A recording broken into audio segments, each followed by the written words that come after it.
Hello students, आप सभी का आपके अपने यूट्यूब चैनल व्यास कुमार में फिर से एक बार स्वागत है। और आज की इस वीडियो में हम लोग मैकेनिक्स का पार्ट 1 पढ़ेंगे। और पार्ट 1 में हम लोग दूरी यानी कि डिस्टेंस, विस्थापन यानी कि डिस्प्लेसमेंट, चाल यानी कि स्पीड, वेग यानी कि वेलोसिटी और त्वरण यानी कि एक्सेलरेशन के बारे में पढ़ेंगे। और मैं यहाँ पर आपको जितना भी चीज़ पढ़ाऊंगा, दूरी, विस्थापन, चाल, वेग, त्वरण जो भी होंगे सबको मैं आपको यहाँ पर हिंदी में बताऊंगा। ठीक है, हिंदी में मैं आपको यहाँ पर इसीलिए बता रहा हूँ क्योंकि देखिए मैकेनिक्स जो है, मैकेनिक्स दो पार्ट में है। एक आपका हो गया स्टैटिक्स और दूसरा हो गया आपका डायनेमिक्स। तो स्टैटिक्स तो अलग हो गया, लेकिन जब डायनेमिक्स का बात आता है ना तो आपका ही सबका यूज होता है। डिस्टेंस का, डिस्प्लेसमेंट का, स्पीड का, वेलोसिटी का, एक्सेलरेशन का। तो ये सब चीज़ के बारे में एकदम आपको अच्छा से जानना है। तो चलिए सबसे पहले मैं आपको हिंदी लैंग्वेज में बता दूंगा पार्ट 1 में, और हमारा जो पार्ट 2 आएगा उसमें हम लोग इंग्लिश से देख लेंगे कि इंग्लिश से क्या होता है। तो जैसे मैकेनिक्स जब हम लोग पढ़ने स्टार्टिंग करते हैं, ऐसे तो मैंने आपको इसका इंट्रोडक्शन भी दे दिया है पार्ट 0 में, और ये हमारा पार्ट 1 है। तो देखिए हम लोग यहाँ पर स्टार्टिंग कर रहे हैं सबसे पहले राशि से। किससे स्टार्टिंग कर रहे हैं? राशि से। कि राशि क्या होते हैं? राशि को इंग्लिश में हम लोग बोलते हैं क्वांटिटी। क्या बोलेंगे? क्वांटिटी। अब राशि क्या होते हैं? और राशि देखिए यहाँ पर दो प्रकार के होते हैं। राशि दो प्रकार के होते हैं। एक हमारा होता है अदिश राशि और एक होता है हमारा सदिश राशि। अब अदिश राशि किसको बोलेंगे? तो देखिए अदिश राशि में क्या होते हैं, जिस राशि में केवल और केवल हमारा क्या हो? परिमाण हो। जिसमें हमारा केवल क्या हो? परिमाण हो, उसको हम लोग क्या बोलेंगे? अदिश राशि बोलेंगे। और जिस राशि में हमारा परिमाण के साथ साथ दिशा हो, परिमाण के साथ साथ क्या हो? दिशा हो, उसी को हम लोग क्या बोलेंगे? सदिश राशि। अदिश राशि को इंग्लिश में स्केलर क्वांटिटी कहा जाता है और सदिश राशि को इंग्लिश में वेक्टर क्वांटिटी कहा जाता है। खैर हमको यहाँ पर राशि के बारे में उतना डिस्कशन नहीं करना है, तो चलिए हम लोग आगे बढ़ते हैं और आगे हम लोग देखते हैं। देखिए थोड़ा सा मैं आपको बता देता हूँ अदिश राशि में। जैसे यहाँ पर केवल परिमाण है, बात समझ रहे हैं? यानी जैसे मान लीजिए आप यहाँ पर खड़ा है, ये आप है, ठीक है, ये आप यहाँ पर खड़े हैं, ठीक है, आप खड़े हैं यहाँ पर। अब देखिए आपको चलना है, मान के चलिए कि आपको 10 किलोमीटर चलना है। आपको कितना चलना है? 10 किलोमीटर। अब आपसे ये नहीं कहा गया है कि आपको इस दिशा में चलना है या फिर इस दिशा में चलना है या फिर इस दिशा में चलना है या फिर इस दिशा में चलना है या फिर इस दिशा में या फिर इस दिशा में। यानी आपको खाली केवल कहा जाए कि आप 10 किलोमीटर चलिए तो आप चलेंगे। तो इसमें देखिए इसमें दिशा नहीं है, इसमें दिशा नहीं है। लेकिन आपको ऐसा कहा जाए कि आप 10 किलोमीटर पूरब की ओर चलिए, आप 10 किलोमीटर पश्चिम की ओर चलिए, आप 10 किलोमीटर उत्तर की ओर चलिए, आप 10 किलोमीटर दक्षिण की ओर चलिए। जब इस तरह का जब दिया जाता है ना, तब उसमें क्या होते हैं? परिमाण भी होते हैं और साथ साथ में दिशा भी होते हैं, और वह हमारा होता है सदिश राशि। तो चलिए हम लोग स्टार्टिंग करते हैं सबसे पहले दूरी से, कि आखिर में दूरी क्या होते हैं। दूरी, जिसको हम लोग इंग्लिश में बोलते हैं डिस्टेंस। क्या बोलेंगे इंग्लिश में? डिस्टेंस। अब चलिए बात करते हैं कि आखिर में दूरी क्या होता है। देखिए जैसे मान के चलिए कि आप इस पॉइंट पर खड़े हैं और यह पॉइंट है आपका ए, ठीक है, और आपने यहाँ से लेकर यहाँ तक आया और ये है आपका पॉइंट बी। बात समझ रहे हैं? आपने पॉइंट ए से चलना स्टार्टिंग किया और चलते चलते कहाँ तक आ गए आप? पॉइंट बी तक, ठीक है। तो यहाँ से यहाँ तक देखिए ये क्या है? आपका एक रास्ता है, एक पथ है। तो इसमें जो आपका लंबाई है, ए से लेकर बी तक का जो लंबाई है, जो पथ का जो लंबाई है, पथ लंबाई, बात समझ रहे हैं? ए से लेकर बी तक आने में जो भी पथ लंबाई है उसी को हम लोग क्या बोलेंगे? दूरी बोलेंगे। यहाँ से लेकर यहाँ तक जैसे मान लीजिए ये कितना हुआ? 10 मीटर हुआ, तो यही आपका क्या हो गया? दूरी हो गया। यानी दूरी कितना हो गया? 10 मीटर हो गया। अब जो दूरी होते हैं, आपको जैसे दूरी अगर कहा जाए तो आप इधर भी चल सकते हैं, आप इधर भी चल सकते हैं, इधर भी चल सकते हैं, इधर भी चल सकते हैं, इधर भी चल सकते हैं, इधर भी चल सकते हैं, मतलब आप किधरों भी चल सकते हैं। तो ये हो गया दूरी, और जो भी पथ लंबाई होगा उसको हम लोग बोलेंगे दूरी।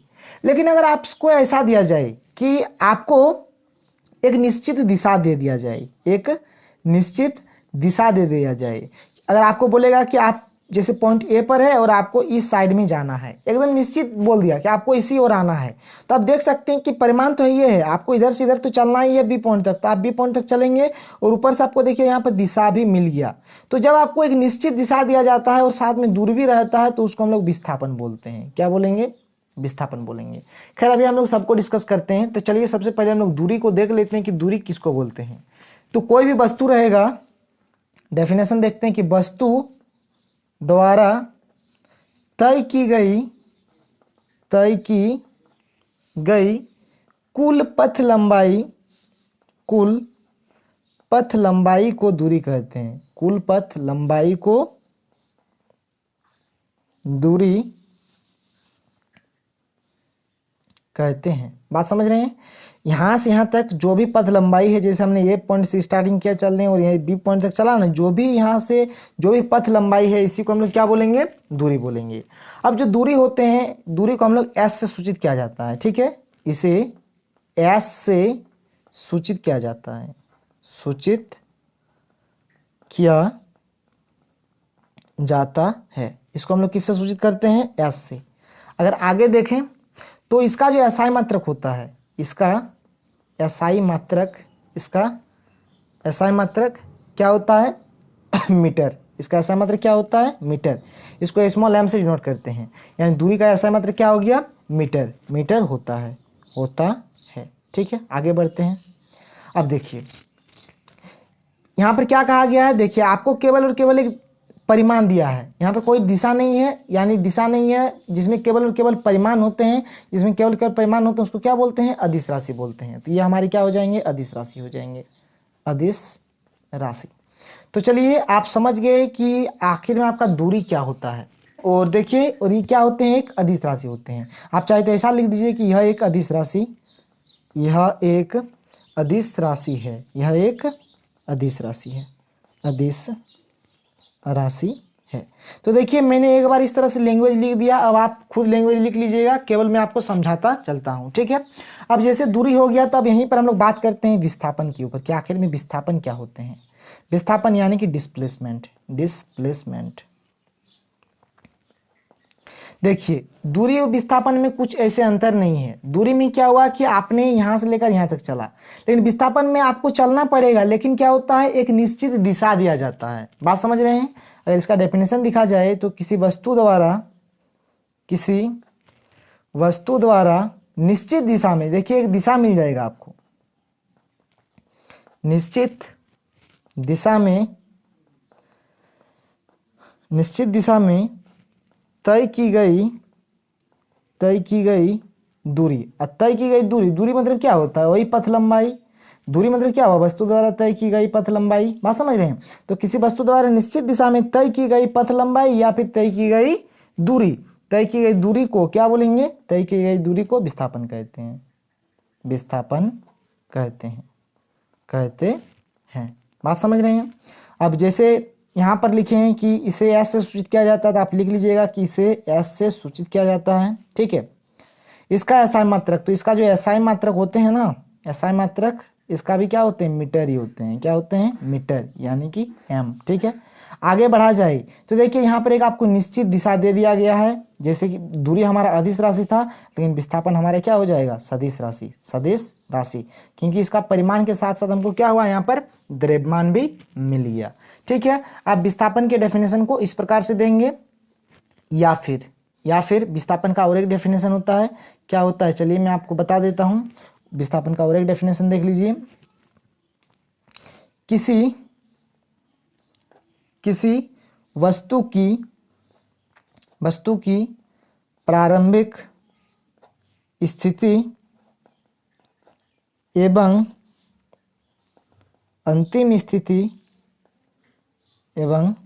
अंतिम स्थिति के बीच की न्यूनतम दूरी को विस्थापन कहते हैं। बात समझ रहे हैं? कि आज जैसे आपका ये है आपका प्रारंभिक स्थिति यानी इनिशियल पोजीशन, और आपने आया यहाँ तक, ये है आपका फाइनल पोजीशन, और यहाँ से यहाँ तक जो भी आपने डिस्टेंस तय किया, यानी यहाँ से यहाँ तक के बीच का जो भी दूरी होगा उसी को हम लोग क्या बोलेंगे, विस्थापन बोलेंगे। आप ऐसे भी समझ सकते हैं या फिर विस्थापन को आप ऐसे भी समझ सकते हैं। इस तरह से हमने कर दिया कि इसका मतलब क्या हुआ, इसे एस से सूचित किया जाता है। आप इसी प्रकार से लिख लीजिएगा सब में, इसे इस मतलब जो होंगे पहला वाला सूचित किया जाता है, फिर एसआई मात्रक है, फिर राशि है यहाँ पर। ठीक है, तो आपने यहाँ तक समझ गया, आपने दूरी समझ गया और विस्थापन। तो चलिए अब हम लोग आगे बढ़ते हैं। अब हमारा जो आगे है वो है हमारा चाल। चाल यानी कि स्पीड, कि आखिर में स्पीड क्या होते हैं, चाल, इसको हम इंग्लिश में क्या बोलेंगे, स्पीड। ठीक है, अब देखिए आप छोटे से पढ़ते आ रहे हैं, शायद 6-7 क्लास से या फिर 5 क्लास से, आपको सूत्र पता होगा क्या होता है, चाल बराबर दूरी बटा समय। क्या होता है, चाल बराबर दूरी बटा समय, ये होता है। और ये आप एकदम छोटे से पढ़ते हुए आ रहे हैं। तो बस यही है इस चाल का डेफिनेशन। चाल का डेफिनेशन यही हुआ कि जब आपका नीचे समय रहता है ना, तो इसको बोलते हैं इकाई समय। क्या बोलेंगे, इकाई समय। तो इसके डेफिनेशन को हम लोग बोलेंगे कि किसी, चलिए नीचे लिख देते हैं किसी वस्तु द्वारा इकाई समय में तय की गई दूरी को तय की गई दूरी को चाल कहते हैं, को चाल कहते हैं। बात समझ रहे हैं। अर्थात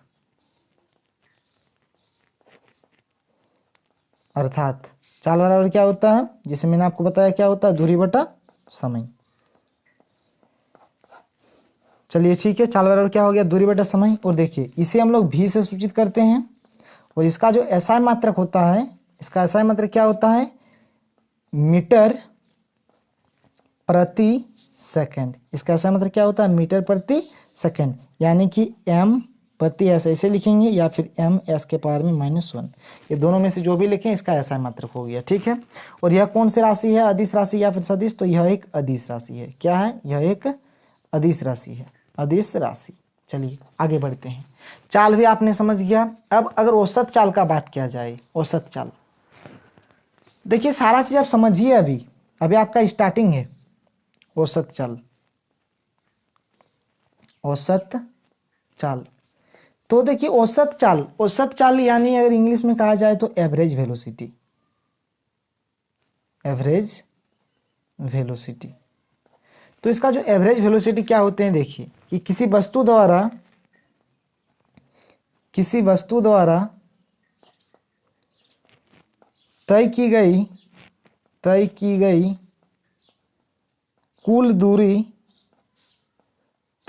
कुल दूरी एवं दूरी को तय करने में लगा कुल समय के अनुपात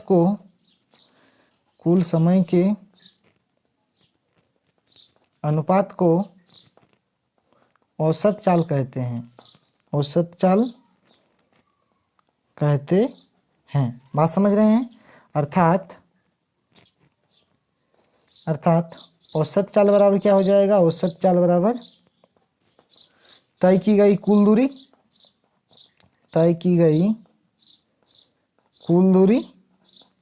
बटे तय करने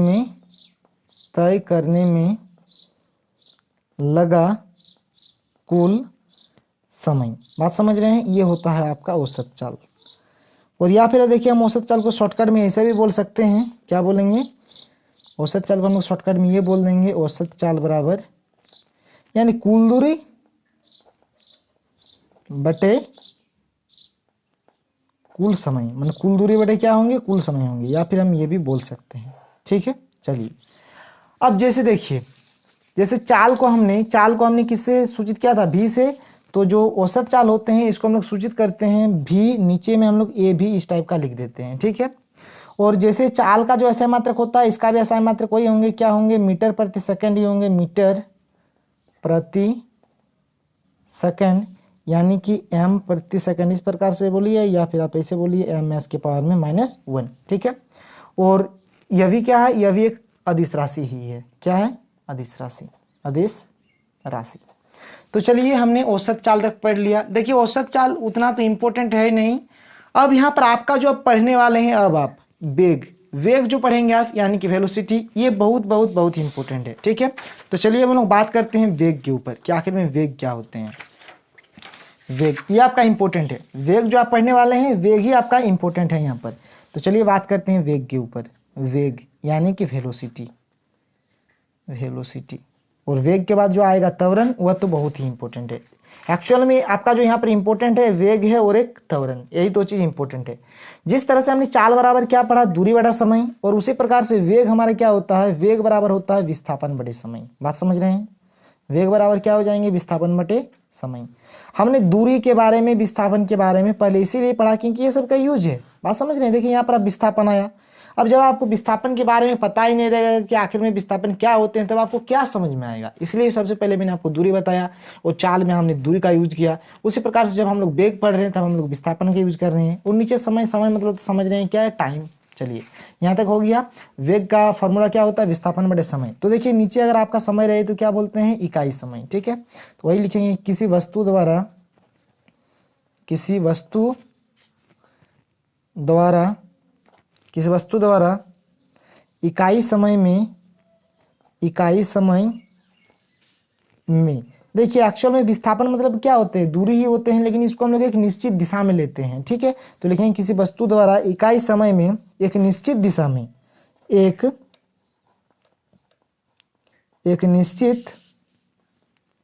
निश्चित दिशा में तय की गई दूरी को वेग कहते हैं, को वेग कहते हैं। बात समझ रहे हैं। अर्थात हम लोग बोल सकते हैं, अर्थात वेग बराबर क्या हो जाएगा, विस्थापन बटे समय, विस्थापन बटे समय।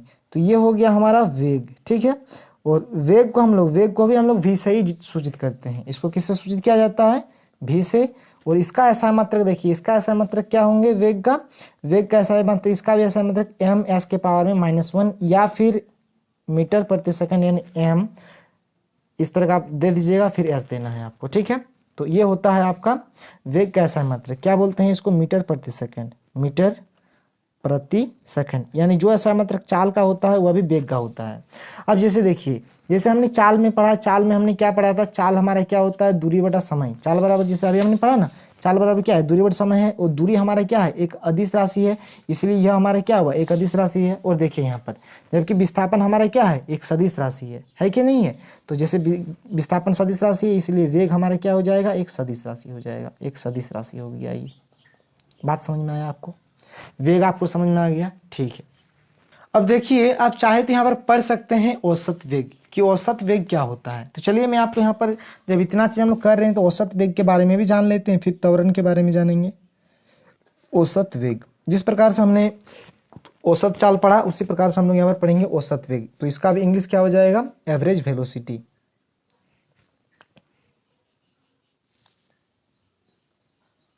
Average velocity. तो चलिए औसत वेग का हम लोग डेफिनेशन देख लेते हैं। तो इसका जो होता है कि किसी वस्तु के प्रारंभिक वेग, और प्रारंभिक वेग को क्या हम लोग बोलते हैं, u। ठीक है, एवं अंतिम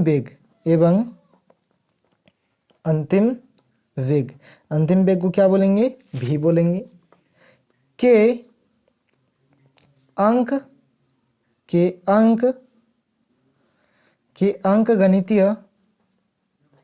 अंक गणितीय इस प्रकार से लिखिएगा कि अंक गणितीय माध्य को औसत वेग कहते हैं। अब ये देखिए, अंक गणितीय माध्य मतलब क्या होता है, अर्थात आप बोलेंगे कि जो औसत वेग होते हैं, औसत वेग मतलब हो गए कि आपका जो प्रारंभिक वेग रहेगा प्रारंभिक वेग प्लस अंतिम वेग, और बटे में क्या होगा, 2। इसी को हम लोग बोलते हैं अंक गणितीय माध्य। ठीक है, यानी नीचे में आपको मतलब जो भी रहेगा आपको ऐड कर देना है और 2 से भागा दे देना है।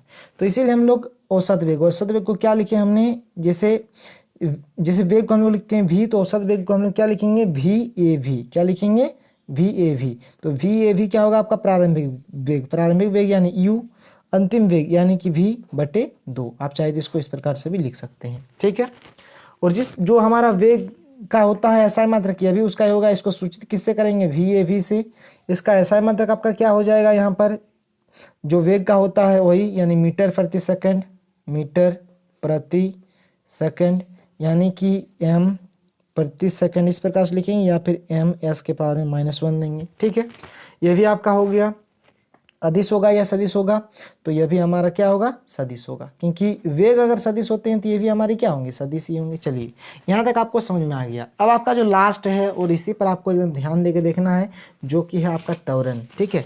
जो आपका क्या है, त्वरण है, क्योंकि यहाँ से क्वेश्चंस आते हैं, यही से आपको समझना स्टार्ट होता है कि आप समझेंगे किस प्रकार से। तो चलिए हम लोग त्वरण को भी देख लेते हैं। त्वरण, इसको हम लोग इंग्लिश से क्या बोलेंगे, एक्सीलरेशन। अब जैसे देखिए, जैसे सबसे पहले हमने चाल पढ़ा, चाल बराबर हमने क्या लिखा, दूरी बटा समय, ठीक है। फिर हमने क्या पढ़ा, वेग पढ़ा, वेग बराबर क्या हुआ, विस्थापन बटे समय।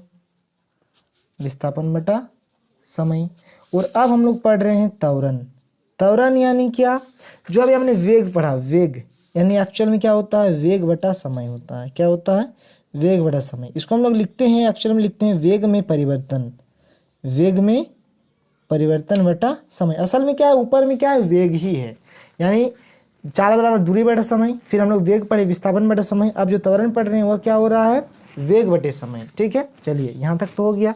मतलब देखिए, एक्चुअल में जो इसका डेफिनेशन होता है, क्या होता है कि किसी वस्तु में वेग में परिवर्तन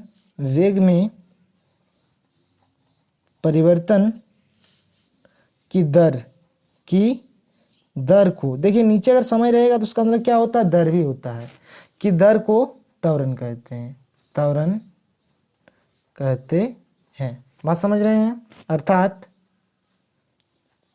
अर्थात त्वरण बराबर क्या हो जाएगा, वेग में परिवर्तन बटा समय, ठीक है। वेग में परिवर्तन बटा समय। और देखिए इसको क्या होता है, या तो स्मॉल a से या फिर इस प्रकार का f से इसको सूचित किया जाता है। बात समझ रहे हैं, सूचित किया जाता है। मैक्सिमम केसेस में a से इसको डिनोट किया जाता है।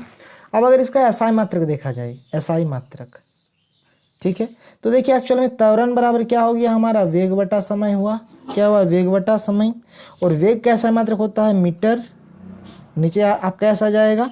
और समय का SI मात्रक क्या होता है, ऐसी होता है, यानी ये आ गया m और s²। तो इसको हम लोग क्या लिखेंगे, मीटर प्रति सेकंड स्क्वायर, या फिर m/s के पावर में -2। तो ये हुआ इसका SI मात्रक। बात समझ रहे हैं।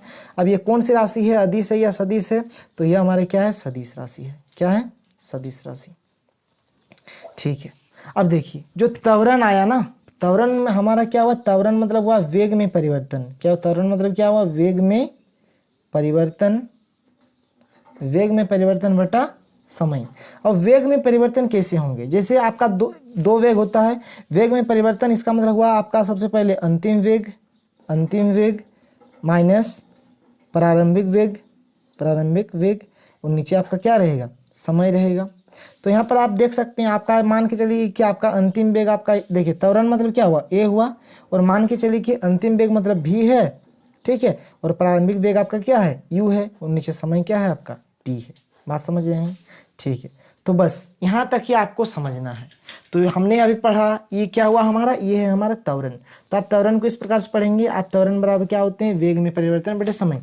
यानी देखिए आपको हमेशा माइंड में ये एक ठो रखना है याद, चाल बराबर दूरी बटे समय, वेग बराबर विस्थापन बटे समय, और त्वरण बराबर वेग में परिवर्तन बटे समय, ठीक है। तो हमने यहाँ पर त्वरण, वेग, चाल, दूरी, विस्थापन, औसत चाल, औसत वेग, सब चीज़ के बारे में देखा और सबको हमने हिंदी में जाना। ठीक है, अब आप ये मत सोचिए कि आप अगर बड़ा हो गए तब हिंदी से नहीं पढ़िएगा, तो ये आपका एकदम बहुत ही भूल धारणा है, क्योंकि जब तक आप नहीं सीखेंगे तब तक आप आगे नहीं बढ़ेंगे। और यही आपका मेन कंसेप्ट है। अगर आपको ये चीज़ समझ में आ जाएगा तो आपको आगे कुछ भी दिक्कत होने वाला नहीं है। तो आज के लिए इतना ही, फिर मिलते हैं अगले वीडियो में। Thank you. Join our paid courses BSc mathematics semester 1 to 6 and part 1 to 3।